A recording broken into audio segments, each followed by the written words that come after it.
મારું નામ અશોકભાઈ બોરીસાગર। આ મૈકા ગ્રામ પંચાયતમાં આવે છે। ગ્રામ પંચાયતની અંદર 12 સોસાયટી છે। 12 સોસાયટીની અંદર ઓછામાંથી 20 થી 22,000ની વસ્તી છે। અહીંયા કોઈ રોડ રસ્તા પાણીની સુવિધા નથી। અમે સરકારે એમ કહે કે અમે વિકાસ કર્યો તો અમારી સોસાયટીમાં ક્યાંય વિકાસ દેખાતો નથી।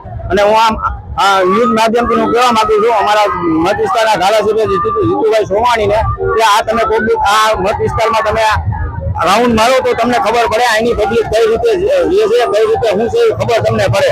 બાકી આના કરતા તો અટાણે રાજાશાહી સારી હતી। નગરપાલિકામાં નીકળતા તો ખરા કે ભાઈ અમારી હવે શું કરે છે। આ તો મત લઈ ગયા છૂટાઈ ગયા પછી અહીંયા કોઈ દેખા દેતા નથી। એટલે અમારે અમને કોર્પોરેશનમાં ફેરવી દો તો અમારો કઈ વિકાસ થાય। બાકી આ રૂડાવાળા અમને અત્યારે જવાબ દેતા નથી। એમાં બધી અરજીઓ કરી ક્યાંય અરજી કરવામાં બાકી અમે નથી થઈ।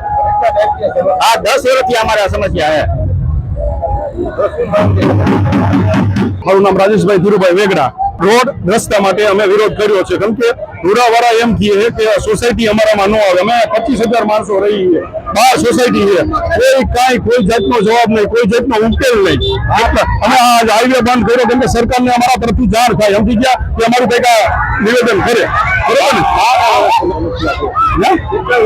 10 વર્ષથી અમારી સમસ્યા છે, 10 વર્ષથી સાહેબ અમારી સમસ્યા છે, કોઈ અમને જવાબ જ નથી દેતું। પંચાયત વાળા કે રૂડામાં આવે, રૂડા વાળા કે અમારામાં ન આવે, બરોબર। હવે આનો કોઈક રસ્તો કરો।